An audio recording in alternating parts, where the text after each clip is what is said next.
what they believe in, what they depend on, has let them down. And the Lord has surrendered them to you. And it goes on in verse 31 to say, for their rock is not like our rock.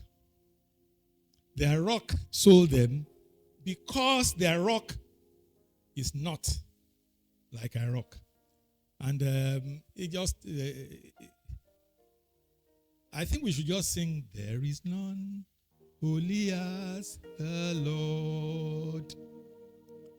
There is none besides him. Neither is there any rock like our God.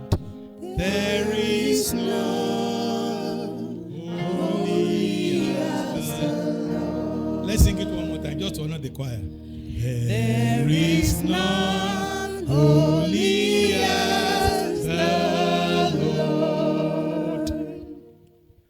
There is none besides him.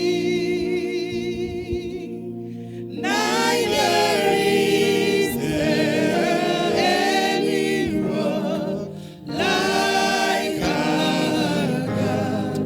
There is none holy as the Lord. Thank you. So their rock let them down, but there is no rock like ours. Please, let's take time to note a word in that song. There is none besides, not beside. Both beside and besides are truth, but one is the truth. Besides. Beside means standing next to him. Besides means no other one. It's English. So, these are expressions of synergy. All these verses I have read, they are expressions of synergy in which one chases 1,000, which by simple arithmetical progression, 2 should chase 2,000. 3 should chase 3,000. But in this case, 2 is chasing 10,000. Those who study mathematics will be talking now about logarithms and exponents and all that.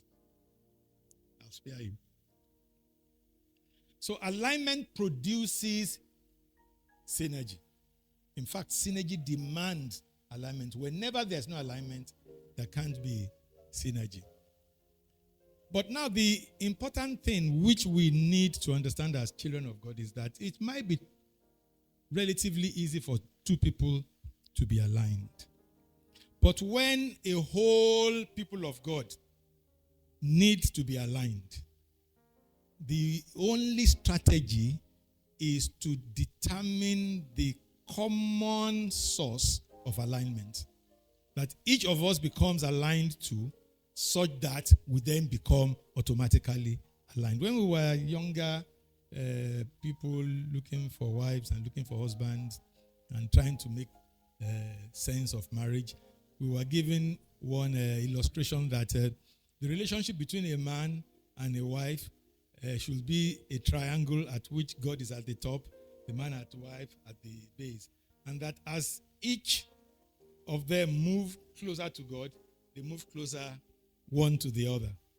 And that is the metaphor of having group alignment, achieving synergy, achieving synchronization, so that all of us are aligned. It is to God that we need as the reference from alignment.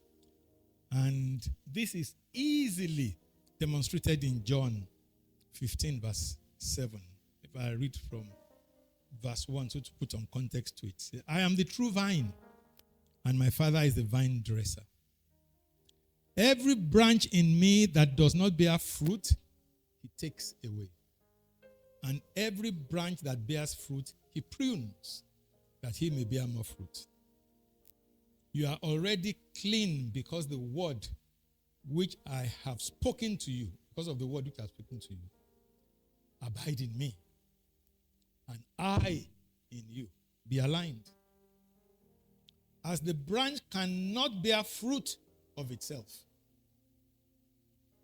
unless it abideth in the vine, neither can you unless you abide in me. I am the vine, you are the branches. He who abides in me and I in him bears much fruit. For without me, you can do nothing. If anyone does not abide in me, he is cast out as a branch and is withered, and they gather them and throw them into fire, and they are burned.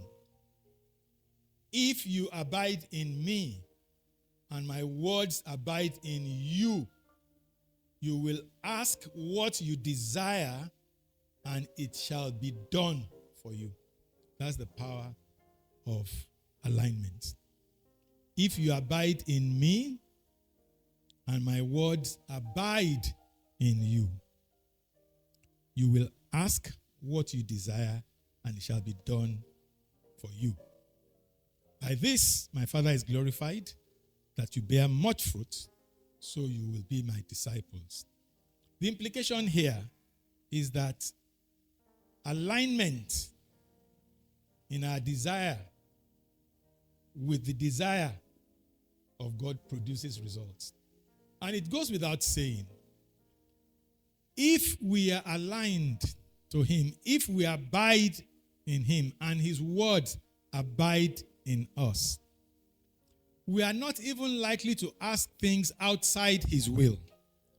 So we are guaranteed that whatever we ask will come to pass. And that's why it says, if you abide in me and my words abide in you, you will ask whatever you desire, and it shall be done. Then in Philippians 3, from about 1 to 11, let me not read the whole thing, but let me read from about verse 7. But what things were gain to me, these I have counted loss for Christ. Yet indeed I also count all these things loss for the excellence of the knowledge of Christ Jesus my Lord, for whom I have suffered the loss of all things, and count them as rubbish, that I may gain Christ and be found in him,